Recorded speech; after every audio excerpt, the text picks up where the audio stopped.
Assalamualaikum warahmatullahi wabarakatuh. Selamat pagi anak-anakku semuanya. Semoga kalian semua tetap dalam keadaan sehat walafiat dan semangat untuk melanjutkan pembelajaran kita. Pada kesempatan pagi kali ini kita akan membahas tentang sumber daya alam. Tentang sumber daya alam ini yang akan kita bahas adalah apakah pengertian dari sumber daya alam. Selanjutnya kita pakai istilah SDA untuk mempersingkat sumber daya alam, disingkat SDA.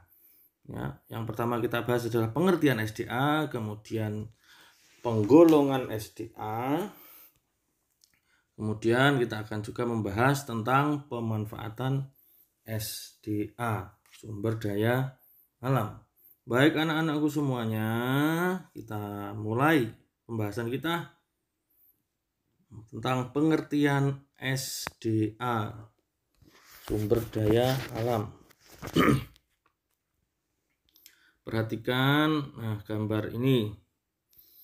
Di situ ada gambar tumbuhan, vegetation itu tumbuhan, kemudian animals, hewan, kemudian soil tanah, water air, kemudian ada mineral, ada mineral logam dan non logam. Nah, semua hal tersebut adalah hal-hal atau sesuatu yang ada di sekitar kita, yang ada di alam sekitar kita.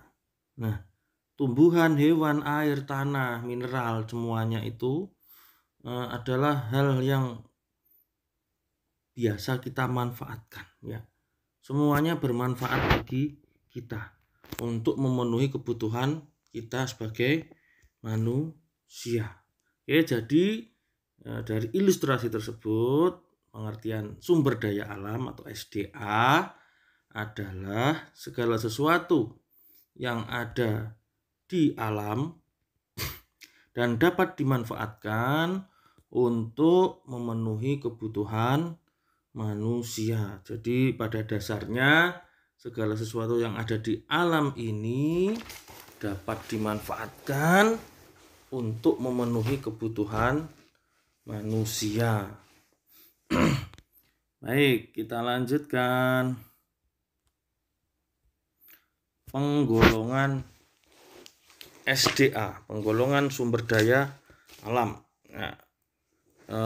Sumber daya alam yang sangat banyak perlu kita golongkan atau kita bagi sesuai dengan jenisnya. Ini untuk memudahkan kita di dalam memanfaatkannya. Apa saja penggolongannya? Penggolongan ini adalah berdasarkan ketersediaannya di alam. Yang pertama, penggolongan SDA adalah SDA yang dapat diperbarui. Sumber daya alam yang dapat diperbarui yaitu sumber daya alam yang dapat dihasilkan kembali dengan cara melakukan pelestarian. Artinya SDA yang jenis ini setelah kita manfaatkan, itu dapat diproduksi kembali, dapat dihasilkan kembali dengan cara melakukan pelestarian sesuai dengan siklusnya. Kalau hewan berarti harus dikembangbiakkan, tumbuhan juga dikembangbiakkan. Jadi SDA jenis ini keberadaannya dapat dihasilkan terus-menerus apabila tidak sampai mengalami kepunahan habis total. Nah, SDA yang dapat diperbarui itu terdiri atas SDA hayati, yaitu SDA yang berupa makhluk hidup. Contohnya adalah hewan dan tumbuhan. Hewan dan tumbuhan adalah contoh sumber daya alam hayati yang mana itu dapat diperbaharui ya, dengan cara hewan dan tumbuhan tersebut berkembang biak. Nah, asal hewan dan tumbuhan tersebut tidak sampai mengalami kepunahan total. Baik. Berikutnya, SDA yang dapat diperbarui itu juga terdiri atas sumber daya alam non-hayati, yaitu SDA yang berupa benda tidak hidup. Nah, contoh udara, air, dan tanah. Udara, air, dan tanah merupakan benda tak hidup, akan tetapi dapat diperbarui karena udara, air, dan tanah mengalami siklus masing-masing. Nah, yang mana dapat diperbarui atau dihasilkan lagi udara, air, tanah yang sudah kita pakai. Ya. Selanjutnya, masih penggolongan SDA, jenis yang kedua adalah SDA yang tidak dapat diperbarui. Nah, ini adalah kebalikan dari SDA yang dapat diperbarui, yaitu SDA yang tidak dapat dihasilkan kembali setelah dimanfaatkan oleh manusia. Ya, jadi keberadaannya di alam ini apabila telah habis, maka tidak dapat diadakan kembali, tidak dapat dihasilkan kembali dari alam. Nah, maka yang jenis ini apabila sudah habis, ya di alam sudah tidak tersedia lagi. Mungkin yang bisa dilakukan adalah memakai ulang atau mendaur ulang yang bisa didaur ulang. Jadi pemanfaatannya harus benar-benar cermat ya, agar tidak sampai cepat habis. Nah, SDA yang tidak dapat diperbarui ini terdiri atas satu, SDA energi ya, sumber daya alam yang mana itu sebagai sumber energi bagi kehidupan kita sehari-hari. Contohnya minyak bumi. Nah, minyak bumi dapat diolah menjadi berbagai macam bahan bakar untuk kendaraan dan sebagainya. Kemudian gas alam dan batu bara ini juga sumber daya energi. Nah, yang dimanfaatkan dalam kehidupan kita sehari-hari. Yang kedua, sumber daya alam yang tidak dapat diperbarui ini juga terdiri atas sumber daya alam mineral logam. Nah, logam banyak sekali macamnya. Nah, contohnya besi, emas, perak, tembaga, seng, nikel, timah, dan sebagainya. Ini semua keberadaannya juga terbatas di alam ini. Maka harus bijaksana di dalam memanfaatkannya. Selanjutnya SDA mineral non logam. Sumber daya alam mineral non logam misalnya adalah belerang, batu kapur, granit, marmer, pasir kuarsa. Ini juga keberadaannya suatu saat akan habis karena tidak dapat diperbarui. Oke. Setelah penggolongan SDA ini, kita masuk ke pemanfaatan SDA, pemanfaatan sumber daya alam.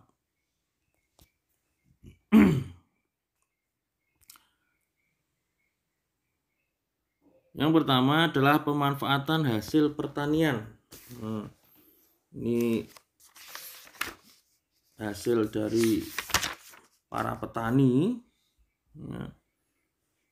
Jadi manusia ini salah satu usaha untuk memenuhi kebutuhannya adalah dengan bertani, bercocok tanam. Maka itu akan menghasilkan juga sumber daya alam. Ya, contoh adalah padi, jagung, ubi, sayur-sayuran, dan buah-buahan.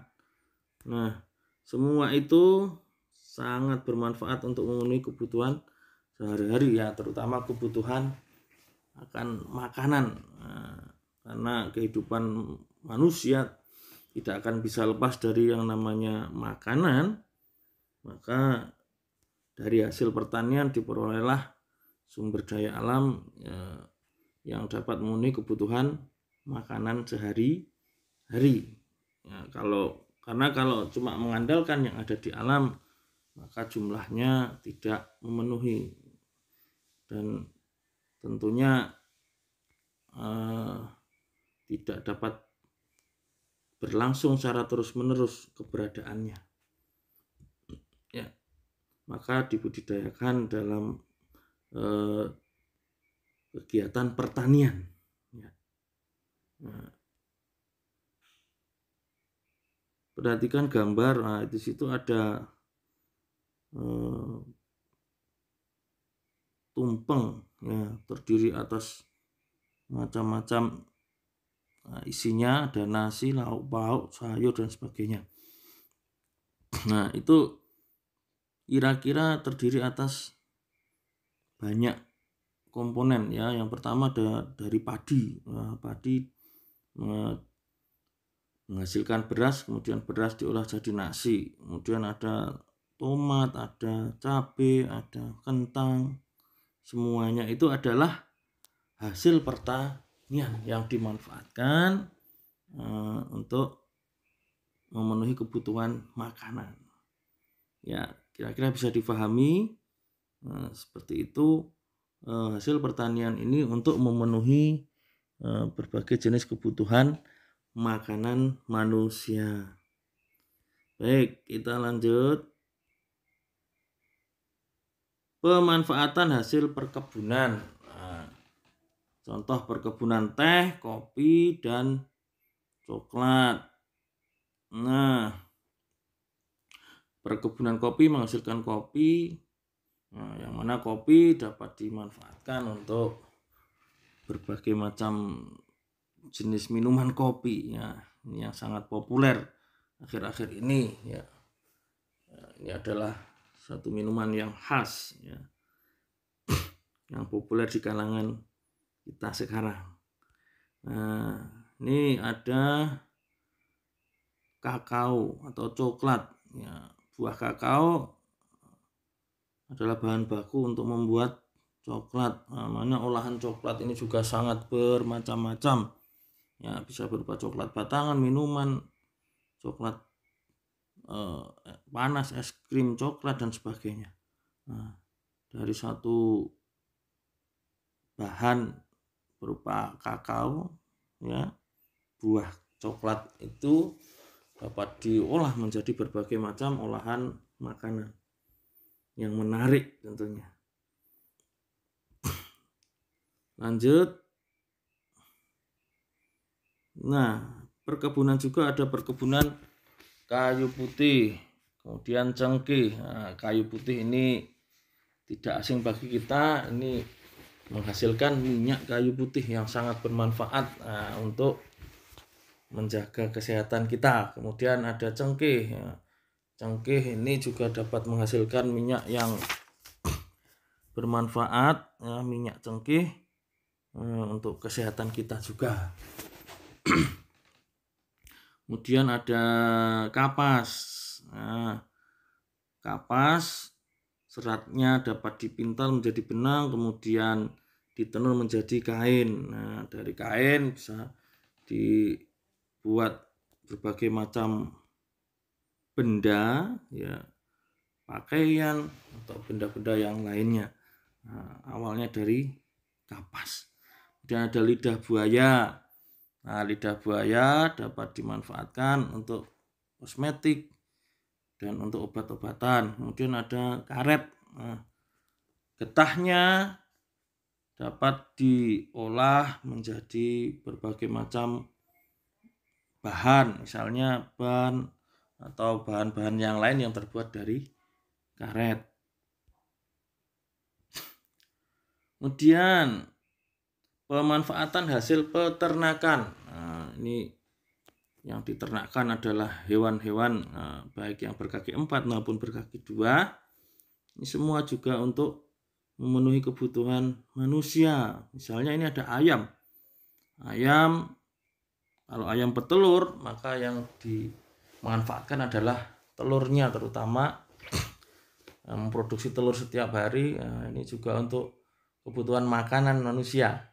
Ya, kalau itu ayam pedaging, maka yang dimanfaatkan adalah dagingnya, yang dipotong dalam waktu-waktu tertentu. Kemudian ada sapi. Ya. Dari sapi akan menghasilkan berbagai macam hal yang bisa dimanfaatkan. Nah, dari sapi menghasilkan daging, jelas. Daging sapi dimanfaatkan untuk makanan, berbagai olahan makanan, ya. Misalnya sosis ataupun dimasak dalam bentuk masakan yang lain. Kemudian sapi juga dapat menghasilkan susu. Nah, ini susu bisa untuk minuman, bisa diolah menjadi keju dan sebagainya. Kemudian kulit sapi dimanfaatkan untuk pembuatan sepatu, tas, dompet dan sebagainya, jaket. Nah, kemudian pemanfaatan hasil laut. Nah, ini adalah yang dihasilkan dari dalam laut. Ya, contohnya ikan, udang, kerang, mutiara, rumput laut dan lain sebagainya. Nah, pemanfaatannya tentunya ini lebih banyak adalah sebagai bahan makanan untuk manusia, ya. Nah, di situ ada ikan, ada udang, ada lobster, ada gurita, kerang, dan lain sebagainya. Itu adalah hasil laut yang dapat kita manfaatkan. Kemudian ada mutiara. Mutiara dihasilkan oleh kerang mutiara. Nah, ini dapat digunakan untuk perhiasan. Nah,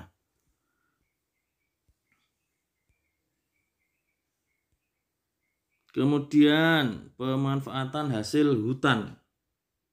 Nah, hutan menghasilkan berbagai macam sumber daya alam yang bisa kita manfaatkan, ya. Misalnya kayu, rotan, madu dan lain-lain, ya. Ini contoh gambar adalah madu hutan yang dihasilkan oleh lebah yang ada di hutan. Nah, ini madu ini sangat bermanfaat bagi kesehatan kita. Nah, maka ini juga harus kita lestarikan, ya, keberadaannya. Jangan kita rusak hutan kita agar menghasilkan madu yang berkualitas untuk kesehatan kita. Kemudian ada kayu. Nah, ini kayu ini dapat diolah menjadi berbagai macam olahan kayu, ya. Bisa untuk mebel, untuk perhiasan, untuk bahan bangunan juga. Selanjutnya